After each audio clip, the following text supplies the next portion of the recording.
Welcome to cosmic astromancy channel guys. Hope you all doing fine. आशा करती हूँ आप सभी स्वस्थ एवं प्रसन्न होंगे। तो चलिए निकालेंगे आज डीएम एंड डीएफ की energies. As usual I am going to cut the deck. As usual divines have taken more cards, तो मैं इनको बाद में निकालूंगी। चले निकालते हैं डिवाइन फेमिनाइंस के लिए एज यूजुअल 6 कार्ड्स। देखेंगे वो किस तरीके की परेशानी में है, क्या स्टेटस है, क्या सोच रही है, क्या करना चाहती हैं आगे।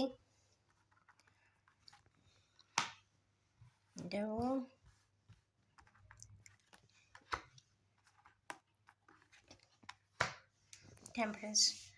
ओके, फर्स्ट कार्ड इसमें आया है डिवाइन फेमिनाइंस की तरफ कि वो किसी प्रकार के जगल में है, बहुत इमोशनल हो रही हैं, समझ नहीं पा रही हैं, आगे का रास्ता दिख नहीं रहा है, स्टक महसूस कर रही हैं, बहुत इमोशनल है, बहुत इंट्यूटिव है, चुप है, आंखों पे पट्टी है, आगे का रास्ता उन्हें भी नहीं समझ में आता कि अब वो क्या करे। वो रिवर साइड पे पहुंच चुकी हैं, इसका मतलब है उन्होंने टास्क पूरे कंप्लीट कर लिए हैं, जो भी असाइनमेंट्स मिले थे वो कंप्लीट कर चुकी हैं और आगे जानना चाहती हैं कि वो क्या करें, क्योंकि डेस्टिन टास्क जिसके लिए वो आई थी वो कंप्लीट हुआ ही नहीं है, तो स्टक है। नेक्स्ट कार्ड इसमें आया है दी वर्ल्ड का। तो यहाँ वर्ल्ड का कार्ड आ जाने से ये तो श्योर है कि उनको जो मटेरियल हैप्पीनेस मिलनी चाहिए वो ज़रूर होगी उनके पास। कर्मास चेंज भी हुए होंगे और जो मटेरियल बैलेंसिंग है और tours, travels, plans, business deeds तो उनके सरफेस पर है, उनको सब दिख रहा है। बट जो एक एक्सपेक्टेशन है, ये एक्सपेक्टेशन का कार्ड है। यहाँ पे एक्सपेक्टेशन फैमिली लाइफ है जो शायद उनके पास ना हो। कुछ इस प्रकार की एनर्जीज दिख रही है। यहाँ पे 2 के डबल डबल वैंस है, इसका मतलब है कि वो डिवाइन यूनियन चाहती हैं। नॉर्मल वो चाहती हैं कि जो उनको ऊपर वाले ने उनके हाथों की लकीरों में दिया था, बस उनको वो डिसीजन ऊपर वाले के हाथ से ज़रूर मिले। कुछ मिले ना मिले पर कम से कम एक फीलिंग ही मिलेगी, कंप्लीशन की फीलिंग मिले। ज़रूरी नहीं कि आप कोई भी एस्पेक्ट पे कंप्लीशन चाहते हो, बट एटलीस्ट एक फीलिंग, एक एहसास भी मिल जाएगा कंप्लीशन का, तो शायद वो फुलफिल हो जाएंगी। ऐसा कुछ एनर्जीज दिखाई देती है। नेक्स्ट कार्ड इसमें आया है डेविल का। डिवाइन फेमिनाइंस इस बार डेविलस एक्ट में क्यों है, वो चेंड महसूस करती हैं। उन्हें ऐसा लगता है कि वो जकड़ी हुई हैं, कहीं किसी ट्रैप में अपने आप को पाती हैं, परेशान हो जाती हैं, समझ जाती हैं कि कुछ हुआ है जिससे वो आगे निकल नहीं पा रही हैं, ट्रैप्ड महसूस करती हैं, पार्टीशन एंड सेपरेशन भी महसूस करती हुई दिखाई दे रही हैं। तो ये कहीं ना कहीं स्टक पोजीशंस को दिखा रहा है और अगेन वो जगल की पोजीशन में आ गई हैं कि उनको फियर है कि ये जगलिंग, हैंगिंग और स्टक सिचुएशन से उनको बहुत शायद पसंद ना हो, पर उनको भी किसी बात को लेकर इस वक्त जगल करना पड़ रहा है। क्या करे या ना करे, कुछ ऐसी स्थिति है। Final card temperance. वो जो भी चाहती हैं इस बैलेंसिंग के लिए चाहती हैं, वो अपने सारे कर्मास को कंप्लीट कर देना चाहती हैं। वो उनके पास अगर 2 कप है तो वो उसे इक्वल बैलेंस कर देना चाहती हैं। वो कुछ भी इनकम्प्लीट इस लाइफ में शायद नहीं छोड़ना चाहती। कुछ इस प्रकार की आज की ये एनर्जीज डिवाइन फेमिनाइंस के कार्ड्स में तो रिफ्लेक्ट हो रही है। ये वीकली रीडिंग है जीएफ की। तो यस, ये वीक तो उनका काफ़ी जगल में ही जाने वाला है। मीन्स क्या करें या ना करें। तो डिवाइन फेमिनाइज तो आज या इस वीक जगल करने वाली हैं बहुत अच्छे से। तो चलिए जब तक निकालते हैं डिवाइन मस्कुलिन्स की energies.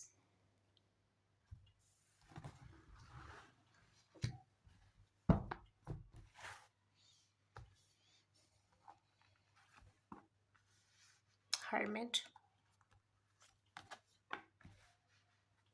Messaging, texting, lovers card, knight of souls, melancholia and queen of wands.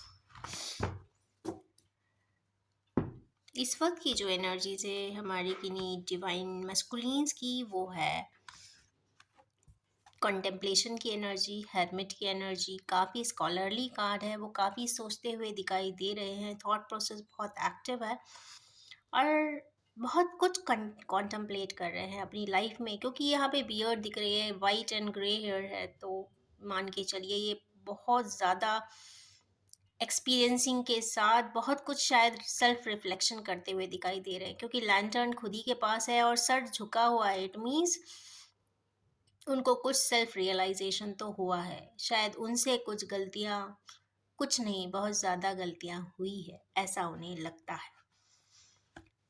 ये प्रेजेंट स्टेटस है। उसके जस्ट बाद का कार्ड आया है पेज ऑफ सोर्ड्स का। Page means uncalculated, source means intellectuality, कहीं ना कहीं वो दिमाग में है, अभी कुछ एक्शन नहीं दिख रहा है। तो यस, पेज ऑफ सोर्स कई बार टेक्स्ट को भी या कम्युनिकेशन को भी शो करता है, तो टेक्स्ट मैसेजिंग करने का कुछ मन बनाते हुए तो दिखते हैं, बट टेक्सटिंग भी करना चाहते हैं, कुछ कहना तो चाहते हैं, क्योंकि यहाँ पे जस्ट लवर्स का कार्ड आया, तो यहाँ पे डिवाइन लव तो इस पर्सन के थॉट प्रोसेस में दिखाई देता है। कहीं ना कहीं जो भी उनकी इमोशंस है या फीलिंग्स है वो काफ़ी प्योर हैं, बहुत फैब्रिकेटेड तो एटलीस्ट कुछ भी नहीं दिखाई देता, बस इतना मैं कह सकती हूँ। And divine love, pure love को यहाँ पे ये कार्ड सिंबलाइज कर रहा है। उसके जस्ट बाद आया है नाइट ऑफ सोर्ड्स का कार्ड। तो night of swords again rapid action को डिनोट करता हुआ दिखाई दे रहा है। वो रैपिड एक्शन तो करना चाहते हैं अपने रिश्ते को लेकर, पर फिर किसी सोच, गहरी सोच में भी पहुंच जाते हैं, वो पुरानी यादों में चले जाते हैं, मतलब वो सोचने लग जाते हैं कि मैं क्या करूं। मीन्स कहीं ना कहीं फोर ऑफ सोर्ड्स की एनर्जी में आ जाना, मतलब दुख हो जाना, तकलीफ हो जाना, या उन्हें अपने ही किए हुए कार्यों के ऊपर अपने आप से भी दुख हो जाता होगा कि ये मेरे से क्या हो गया, ऐसा वो सोचते हुए दिखाई तो दे रहे हैं। अकेले हैं तो अपने मन की बात शायद किसी को बता भी नहीं सकते और शायद कोई समझ भी नहीं सकता, क्योंकि लव एक ऐसा इमोशन है जो वो दो पर्सन जो इन्वॉल्व होंगे उनको ही पता होगा, थर्ड कोई डिफरेंशियल एंगल हो ही नहीं सकता, कोई समझ ही नहीं सकता, क्योंकि this is a very personalised relationship. तो अंदाज़ा लगाना, समझ पाना पॉसिबल ही नहीं है। जनरली ऐसा भी देखने को मिलता है जो इस तरीके के रिलेशनशिप में होते हैं, जो काफ़ी पर्सनलाइज्ड रिलेशनशिप होते हैं, वो तो अपनी कोई भी data, information, letter, message, text अपने पेरेंट्स को, सिबलिंग्स को या किसी और को बताते भी नहीं हैं, क्योंकि वो पर्सनलाइज्ड रखना चाहते हैं, वो प्रोटेक्टेड रखना चाहते हैं। डिग्री ऑफ लव कम हो, ज़्यादा हो, कैसी भी हो, बट वेल प्रोटेक्टेड ज़रूर रखना चाहते हैं।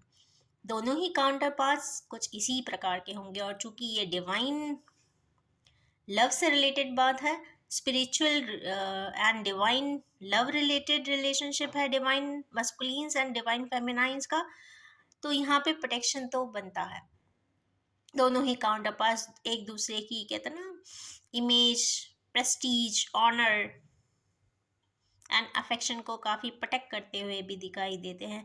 शायद किसी से उनके बारे में कुछ कहते भी नहीं हैं, क्योंकि जब भी पर्सनलाइज रिलेशनशिप पब्लिक होते हैं तो डैमेज दोनों ही पार्टीज को बहुत ज़्यादा होता है।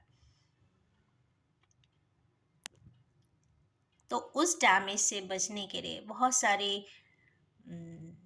इंटेलेक्चुअल्स, बहुत सारे brainy persons, emotional persons image को प्रोटेक्ट करते हुए भी दिखाई देते हैं, और इस वक्त भी दिखाई दे रहे हैं, कि कोई इन्फॉर्मेशन डिसेमिनेट ना हो जाए, ट्रांसफ्यूज ना हो जाए पब्लिक में, जिससे कि उनका काउंटर पार्ट दिक्कतों में आ सकता है। इसलिए वो वेल प्रूफ रखते हैं और प्रोटेक्टेड भी रखते हैं। नेक्स्ट है क्वीन ऑफ वैंड्स का कार्ड। तो यहाँ पे क्वीन क्यों आई है, तो मुझे ऐसा फ्रीक्वेंसी से लगता है कि क्योंकि आउटकम में आई है, तो चूंकि डिवाइन फेमिनाइंस एंड डिवाइन मस्कुलिन की रीडिंग है, टोटल आउटकम यहाँ पे टेम्परेंस आया है, तो यहाँ पे क्वीन ऑफ वैंड्स आया है। तो एक पर्सन यहाँ पे बैलेंस चाहता है, ओवरऑल कर्मास का बैलेंसिंग चाहता है, सेकेंड वाले के अभी कहते हैं ना इनकम्प्लीट प्रोसेस है, मीन्स अभी ये पर्सन के साथ बैलेंसिंग चाहते हैं, ये कुछ कम्युनिकेट करना चाहते हैं। या तो ये हो सकता है कि डिवाइन मस्कुलिन्स के काउंटर पार्ट्स इस वक्त काफ़ी पैशनेट एनर्जी में होंगे, प्रोफेशन ओरिएंटेड होंगे, वेल ड्रिवन होंगे और अपने ग्रोथ पर फोकस भी कर रहे होंगे, क्योंकि generally queen of wands self focused हो जाती हैं, डिटरमाइंड हो जाती हैं, ग्रोथ को भी देखती हैं। एक एस्पेक्ट ऑफ लव के बाद जब उन्हें एहसास होता है कि वो सेपरेट हो गई हैं, बीच मझधार में आ गई हैं, कोई सपोर्ट करने वाला नहीं होता, आगे का रास्ता दिखता नहीं है, कहते ना एक ग्लास पानी देने वाला भी जब कोई नहीं होता तो उन्हें लगता है कि नहीं, हमको खुद ही ऐसा कुछ करना चाहिए जिससे कि ये लाइफ को क्रॉस किया जा सके, इस लाइफ को जिया जा सके। तो यस, ऑल अलोन कुछ इस प्रकार की एनर्जीज में है और शायद ये वाला एस्पेक्ट डिवाइन मस्कुलिन्स के ब्रेन में भी अब आता हुआ दिखाई दे रहा है कि उनका काउंटर पार्ट आज भी कहते हैं ना छोटी छोटी चीज़ों के लिए भी सर्वाइव करता हुआ होगा। तो कुछ इस प्रकार की बहुत डिस्ट्रीब्यूटेड सी एनर्जीज है, एक जगल कर रहा है किन्हीं चीज़ों में, दूसरा उसी पर्सन के लिए फोकस्ड है और कॉन्टम्पलेट कर रहा है। दोनों ही कार्ड्स में कहीं भी डेवलपमेंट एंड ग्रोथ नहीं है, एक्शन भी नहीं है, बट यस फीलिंग्स है, ब्रेनिंग के प्लान्स है एंड थॉट प्रोसेस है। तो चलिए निकालेंगे कुछ ओरेकल कार्ड्स कि भाई इस वीक में डीएम एंड डीएफ के एक्शंस क्या हो सकते हैं। एज यूजुअल मैं निकालूंगी 3 cards for DF and 3 cards for DMs. 1 2 3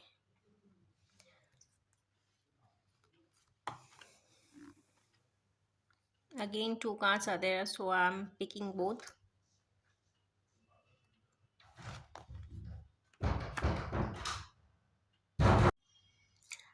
पहला ही जेन कार्ड जो आया है वो बियॉन्ड इल्यूजन आया है। तो ये तो क्लियर हो जाता है कि डिवाइन फेमिनाइंस को अपनी जर्नी के बारे में बहुत क्लैरिटी है, वो इल्यूजन से तो काफ़ी दूर हैं। थर्ड आई चक्र ओपन भी दिखता है और ऊपर का क्राउन चक्र भी है, तो उनको डिवाइन गाइडेंस भी है और डिवाइनली वो गाइडेड भी दिखाई देती हैं। वो कोई बेहतर टास्क करने आए हैं तो यस वो अपना कार्य तो करके ही जाएंगे, ऐसा उनको लगता है, क्योंकि उसके जस्ट बाद का कार्ड ही आया है मास्टर का। जब डिवाइन बियॉन्ड इल्यूजन आता है तो ये तो क्लियर है उन्हें कि उनको अपनी लाइफ में क्या एस्पेक्ट्स को ओपन अप करना है और क्या वो आगे कर्मास में करना चाहती हैं। उनके डायरेक्टर्स उनको बहुत ज़्यादा क्लैरिटी से दिख रहे हैं। उसके जस्ट बाद चूंकि मास्टर का कार्ड है, कंप्लीशन का कार्ड है, तो ये भी कंफर्म है कि जो मूनिश एनर्जी है वो काफ़ी उन्हें डिवाइनली गाइडेड भी करती है, उनको समझाती भी है, उनको इमोशनली बैलेंस्ड भी रखने की कोशिश करती है, क्योंकि यहाँ पे जितने भी एस्पेक्ट के कार्ड आए हैं वो ऑल अलोन ही दिखाई देती हैं। तो self control and self balancing वो ज़रूर करती हैं, जिससे कि उनको आगे के रास्ते में कोई तकलीफ ना जाए, उनकी एंटाइटी पे किसी प्रकार का डैमेज ना हो, वो प्रोटेक्टेड भी रहना चाहती हैं, वो किसी प्रकार के आक्षेप एंड ब्लेम्स में भी नहीं आना चाहती हैं। वो जो भी करना चाहती हैं वो बहुत प्योरली करना चाहती हैं, ट्रूली करना चाहती हैं एंड लॉयली करना चाहती हैं एंड रॉयली भी करना चाहती हैं।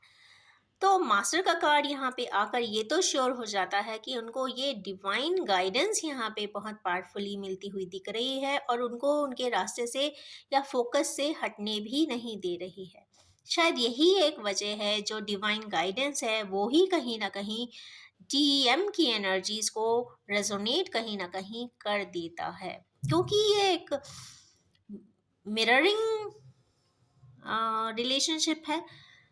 आधे आधे पार्टनर्स होते हैं, मतलब कहते हैं कि काउंटर पार्ट से रेजोनेट ज़रूर करते हैं। अगर ज़िंदगी में आए हैं डीएमडीएफ के जर्नी में, ट्विन फ्लेम की जर्नी में, तो आधा पार्ट कहीं और रहता है, आधा पार्ट कहीं दूसरी ओर रहता है। द थिंग इज दिस, जब एक ही सोल के दो डिविजन्स होते हैं तो ये तो आप मान के चलिए कि एक जिस प्रवृत्ति में होगा, जिस एट्रीब्यूट में होगा, दूसरा भी उसी एट्रीब्यूट में होता है, उसी प्रवृत्ति में होता है। एक मेलाकोलिक होगा तो दूसरे में भी मेलाकोलिया रिफ्लेक्ट हो जाती है। एक अगर पार्टी गोइंग हो जाता है तो दूसरा भी पार्टीज अटेंड करने लग जाता है, irrespective of all their personal attributes and characteristics। कहीं ना कहीं वाइब्रेशन का रेजोनेशन होने लग जाता है। एक टाइम के बाद दोनों ही पार्टनर्स के वाइब्रेशंस मैच भी होने लग जाते हैं, और जब ये थोड़ी थोड़ी सी मैचिंग स्टार्ट होती है उसके बाद से दोनों में ही एक बैलेंसिंग तो नहीं करेंगे, एक अट्रैक्शन या एक तरीके का पुल होता है, एक मैग्नेटिक पुल कह सकते हैं। तो मैग्नेटिक पुल यहाँ पे दिखाई दे रहा है, क्योंकि यहाँ पे देखिए बाकी कार्ड्स यहाँ पे जगलिंग के थे। लास्ट वीक जो आए थे वो जगलिंग के आए थे, डीएम के, बट इस बार ऑटोमेटिकली जगलिंग दिखाई दे रही है डीएफ्स में, जबकि अभी तक इनकी लाइफ काफी बैलेंस एंड स्मूथ चल रही थी to an extent. It means mirroring is there, दोनों ही एक दूसरे को मिरर करते दिखाई दे रहे हैं। यहाँ मेलाकोलिया आ गया तो यहाँ पे साइजोफ्रेनिया आ गया। अगेन कहीं ना कहीं एलोननेस का कार्ड आया है। इट मीन्स ये रिफ्लेक्ट तो करता है कि दोनों ही अपने अपने जगह पर अकेले हैं। हो सकता है कई बार भीड़ में भी खड़े हो जाने के बावजूद जब इंसान पलट के देखता है कि मुझे अपनी ये बात शेयर करना है तो उसको कोई भी नहीं दिखाई देता, या इतना ट्रू पर्सन नहीं दिखाई देता, या वो किसी पे इतना बिलीव नहीं कर पाता क्या कि उससे अपनी दिल की बात शेयर कर सके। तो shareable person is not there with both of them. ये तो यहाँ पे कंफर्म हो जाती है आज की रीडिंग से कि दोनों ही कहीं ना कहीं किसी ना किसी एस्पेक्ट पर बहुत ही अकेले हैं। Next is maturity. यहाँ पे मैच्योरिटी का कार्ड आ जाने से मतलब ये ज़रूर है कि डिवाइन मस्कुलिन्स में किसी प्रकार का मैच्योरिटी आता हुआ दिखाई दे रहा है। कहीं ना कहीं वो कॉन्टम्पलेट करे हैं, कहीं ना कहीं उन्हें कुछ एक्सपीरियंस हुआ है, कहीं ना कहीं उन्हें कुछ बातों का पता चला है, या फिर एक आभास हुआ है, किसी ने ना भी बताया हो तो भी एक अंदर आपकी आत्मा या कॉन्शियस भी कई बार कुछ कहती है। ये बात अलग है कि उसको इग्नोर कर दिया जाता है, नहीं दिमाग में लाया जाता, दूसरे कामों में संलग्न कर लिया जाता है अपने आप को, बट फिर भी वो कहते हैं ना एक क्लॉक की तरह tick tick tick tick tick tick knock knock knock knock knock knock करता रहता है जब तक आपको उस चीज से लेसन गेन ना हो जाए। It means maturity is on the card. तो डिवाइन मैस्कुलिन्स को इस वक्त कोई ना कोई मेच्योरिटी ज़रूर आई है, या तो ये कह सकते हैं कि अभी तक उनके जो भी एक्ट्स थे वो काफ़ी चाइल्डिश भी रहे हैं। मीन्स चाइल्डिश एक एज तक ही होता है, but the thing is this, कई बार बिना सोचे समझे लिए हुए डिसीजंस भी कई बार चाइल्ड लाइक हो जाते हैं, या फिर ओवर एग्रेशन में लिए हुए डिसीजंस भी तकलीफ दे जाते हैं। जब बाद में उसी चीज़ को रियलाइज करा जाता है तो एक बार सोचने में आ जाता है कि नहीं, मेरे डिसीजन बहुत ही बचकाने थे, ऐसा नहीं करना चाहिए था, एस्पेक्ट्स को चेक जरूर करना चाहिए था। तो यहाँ पे यही मैच्योरिटी हमारे किन्हीं व्यूअर्स के डिवाइन मैस्कुलिन्स को ज़रूर आती हुई दिखाई दे रही है। नेक्स्ट कार्ड इसमें आया है आउटसाइडर का। यहाँ पे एक बच्चा है जो अंदर से ही लॉक है, चेन अंदर से ही लगा हुआ है। इट मीन्स, और उसके बावजूद भी वो खिड़की में से ही स्वीपिंग आउटसाइड कि मैं देखूं क्या है बाहर। इट मीन्स वो अपने आप को जकड़ा हुआ महसूस कर रहा है। उसके पास शायद चाबियां होंगी पर वो इतनी उसमें हिम्मत नहीं है कि वो चाबी से वो दरवाज़ा भी खोल सके। Means freedom is not there.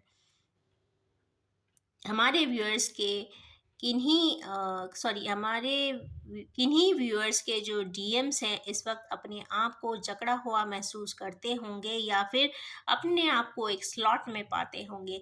वो देख सकते हैं, समझ सकते हैं, पर एक्शन नहीं ले सकते। कुछ इस प्रकार की एनर्जीज भी यहाँ पे दिखाई दे रही है।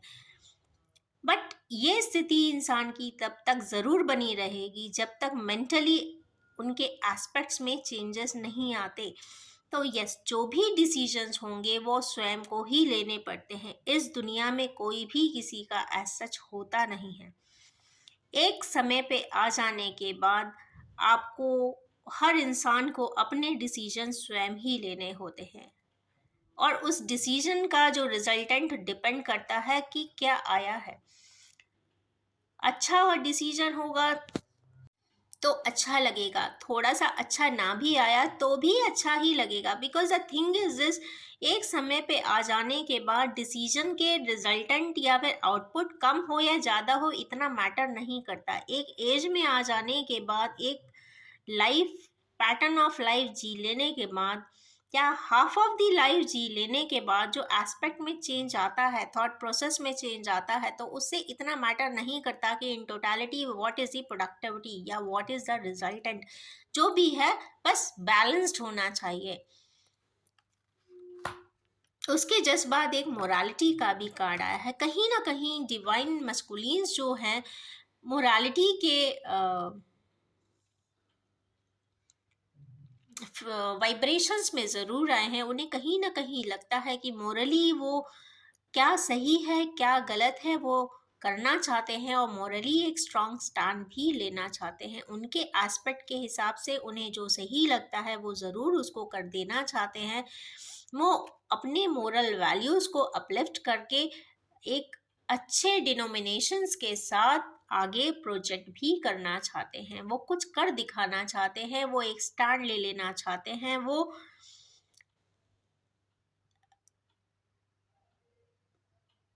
कुछ बोल देना चाहते हैं। आई डोंट नो, पता नहीं क्यों मुझे बार बार आ रहा है कि somebody wants to say something, I don't know what and why। क्योंकि यहाँ पे कोई भी कार्ड ऐसा नहीं है जिसने किसी को अलोननेस है, टेक्स्ट करना चाहते हैं, आउटसाइडर हैं, मतलब कीज भी हाथ में ही है पर वो खोलने की हिम्मत नहीं है। इट मीन्स उनको वो स्ट्रेंथ नहीं है। ओके, तो स्ट्रेंथ भी लाना चाहते हैं, मोरली वो स्टैंड लेना चाहते हैं, वो स्ट्रेंथ लेकर आ जाना चाहते हैं जिससे कि वो कोई नया स्टेप उठा सके, लाइफ को चेरिश कर सके। Because life is one and it's a short journey. तो यस, डीएम एंड डीएफ की एनर्जीज इस बार काफ़ी रेजोनेटिंग आई हैं। दोनों ही अकेले हैं ये तो फॉर श्योर है। एंड यस, दोनों ही कहीं ना कहीं लाइफ में बैलेंस भी करना चाहते हैं और खुशियाँ भी चाहते हैं।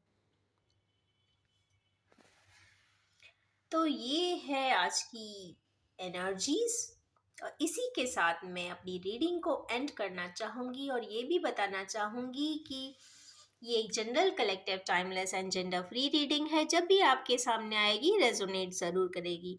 इट्स एन रिक्वेस्ट कि जिसके साथ जितना रेजोनेट हो कृपया आप उसे उतना ही एक्सेप्ट करें। Wish you all have a most fulfilling life ahead. Thank you so much.